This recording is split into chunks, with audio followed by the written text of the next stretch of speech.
নমস্কার, দীপাস টিচিং এ আপনাদের স্বাগত জানাই। ভিডিওটি লাইক করুন, শেয়ার করুন এবং সাবস্ক্রাইব করুন।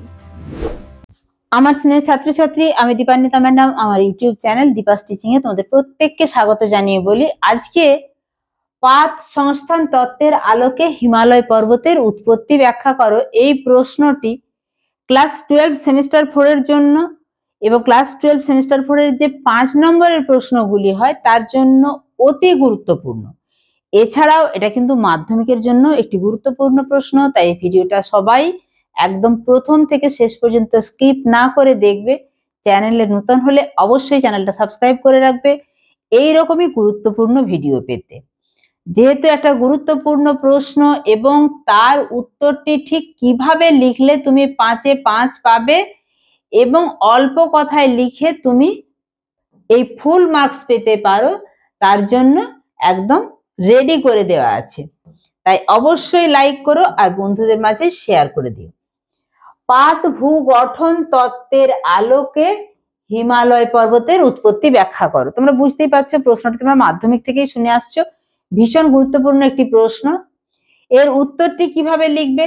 মোটামুটি একই ঘনত্ব বিশিষ্ট দুটি মহাদেশীয় পাত, এইরকম ভাবে দুটি মহাদেশীয় পাত পরস্পরের মুখোমুখি সংঘর্ষে নানা ধরনের ভূগাঠনিক ঘটনাবলী ঘটে থাকে।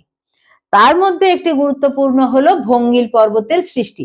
শুধু জাস্ট এইরকম অল্প কথাতেই লিখবে। এক্ষেত্রে কি হয়, অপেক্ষাকৃত ভারী পাতটি হালকা পাতের নিচে ঢুকে যাওয়ার সময়, স্বাভাবিক জিনিস আমরা জানি, ভারী জিনিস যেমন একটা লোহার বল জলে ফেলে দেওয়া হলো, লোহার বলটা ভারী, সে জলে ডুবে গেল, তাহলে ভারী পাতটা ডুবে যাবে, হালকা পাতটা উপরে থাকবে। আমি ধরে নিলাম যে এটা ভারী পাত, এই ভারী পাতটার তলায় নিমজ্জন ঘটবে আর এই হালকা পাতটা উপরে থেকে যাবে। ঢুকে যাওয়ার সময় কি হয়, দুটি পাতের মাঝখানে অবস্থিত, যদি দুটি পাতের মাঝখানে অগভীর সমুদ্র, যাকে বলা হয় মহীখাত বা মহী অবনমন বা জিওসিনক্লাইন, দুটি পাত পরস্পরের মুখোমুখি হয়েছে, মাঝখানে রয়েছে মহীখাত বা জিওসিনক্লাইন, তখন এই যে দুটো পাত পরস্পরের মুখোমুখি হয়েছিল, মাঝে ছিল অগভীর সমুদ্র, সেই সমুদ্রের সঞ্চিত পলিরাশি সংকুচিত হয়ে ভাঁজ খায়।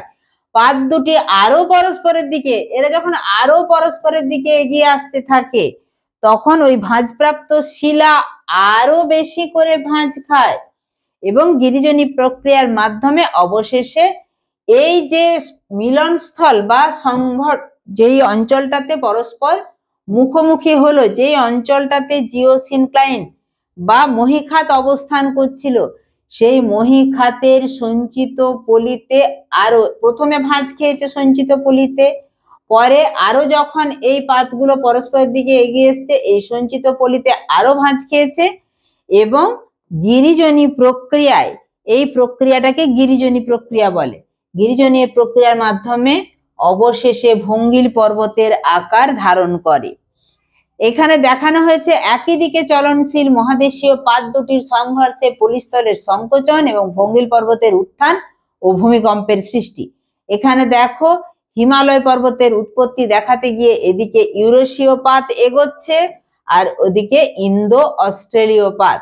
এই যে ইউরেশীয় পাত এটা আমাদের ভারতের উত্তর দিকে আছে আর ইন্দো অস্ট্রেলীয় পাত বলতে আমাদের ভারতীয় পাত। মাঝের যে সঞ্চিত পলি, যেটা টেথিস মহীখাত, এখানে অবস্থান করছিল কি টেথিস সাগর বা টেথিস মহীখাত, সেই টেথিসের সঞ্চিত পলিতে ভাঁজ খেয়ে তৈরি হয়েছে হিমালয় পর্বতমালা। ফলে আমরা এটা উদাহরণ হিসেবে দেব, হিমালয় পর্বতমালা ইন্দো অস্ট্রেলিয়ান পাত ও ইউরেশীয় পাতের সংঘর্ষে। আবার আল্পস পর্বতমালাও কিন্তু এভাবে সৃষ্টি হয়েছে, আফ্রিকা এবং ইউরেশীয় পাতের সংঘর্ষে তৈরি হয়েছে। ভঙ্গিল পর্বত গঠনের শেষ পর্যায়ে অভিসারী পাত দুটি পরস্পরের কাছাকাছি, পাত দুটো মুখোমুখি হতে হতে একদম কাছাকাছি চলে আসে, একটি রেখা বরাবর যুক্ত হয়। যে রেখা বরাবর যুক্ত হলো তাকে বলছে সুচার লাইন বা শিবন রেখা। দুটি মহাদেশীয় পাত পরস্পরের অভিমুখে অগ্রসর হলে এদের মধ্যবর্তী মহীখাতটি সংকুচিত হতে থাকে, মানে আরো অগ্রসর হচ্ছে আরো অগ্রসর হচ্ছে, মহীখাতটা সংকুচিত হতে হতে শেষে অবলুপ্ত হয়ে যাবে।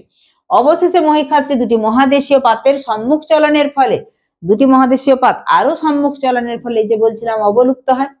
এই পর্যায়ে পাত দুটির তলদেশের পদার্থ সমূহ বিশেষত ওফিওলাইট ও গ্যাব্রো জাতীয় শিলা সংকুচিত হয়ে উপরের দিকে উঠে এসে পাত দুটিকে একটি রেখা বরাবর সংযুক্ত করে, যেটাকে সিবন রেখা বা সন্ধি রেখা বা সুচার লাইন বলে। যে সিবন রেখা বা সন্ধি রেখা বা suture line, SUTURE, suture line নামে পরিচিত। সিন্ধু উপত্যকায় সিন্ধু সিবন রেখা টেথিস মহাসাগরের অবলুপ্তির বিশেষ নিদর্শন। এর বৈশিষ্ট্য কি? সিবন রেখা বরাবর দুটি পাতেরই মিশ্রণ দেখা যায়। স্বাভাবিক, দুটো পাতই ওই অঞ্চলে এসে মিলিত হয়েছে, তাহলে দুটো পাতের যে দুরকম শিলার বৈশিষ্ট্য তাদের মিশ্রণ দেখা যায়। সিবন রেখা কয়েক কিলোমিটার পর্যন্ত বিস্তৃত হতে পারে। হিমালয়ের মতো নবীন ভঙ্গিল পর্বত শ্রেণীগুলিতে এখনো পর্বত গঠন প্রক্রিয়া কিন্তু সম্পন্ন হয়নি। এখনো দুটো পাত পরস্পরের অভিমুখে যাচ্ছে। দুটি মহাদেশীয় পাতের ক্রমাগত ধাক্কায় এসব অঞ্চলে এখনো পর্যন্ত যে ভূমিকম্প হয়, এটা তারই প্রমাণ যে দুটো পাত পরস্পরের দিক থেকে পরস্পরের দিকে, অর্থাৎ দুটো পাত পরস্পর একই ওই সুচার লাইন বা সিবন রেখার দিকে এগিয়ে আসছে এবং এই আলোড়নটা চলছে বলে এই অঞ্চলে এখনো মাঝে মধ্যে ভূমিকম্প হয়। আমি শেষেও একবার ছবিটা দিয়ে রেখেছি তোমাদের সুবিধার জন্য। ইন্দো অস্ট্রেলীয় পাত, ইউরেশীয় পাত, মাঝখানে ভঙ্গিল পর্বত, হিমালয় পর্বতের উৎপত্তি। আশা করছি পুরোটা বুঝতে পেরেছো। তোমাদের কাছে একটা খুব ইন্টারেস্টিং ক্লাস, এটা ধারণা, অর্থাৎ এই যে পাতের সঞ্চালন, এর ধারণা তোমরা ক্লাস 8 থেকে পেয়ে এলো। এখানে তোমাদের কিন্তু লং কোশ্চেন লিখতে হবে এবং জেনে রাখবে এটা কিন্তু খুব গুরুত্বপূর্ণ একটা প্রশ্ন তোমাদের 4th সেমিস্টার ফাইনাল পরীক্ষার জন্য। ঠিক আছে, দেখা হচ্ছে এইরকমই কোনো নতুন ভিডিও নিয়ে, যেটাতে তোমাদের একদম রেডি করা থাকবে নোটস, অর্থাৎ যেটা লিখলেই বা যে ছবিটা রেডি করা থাকবে, যে অংশটা লিখলে এবং ছবিটা আঁকলেই তুমি ফুল মার্কস পেতে পারো। ঠিক আছে।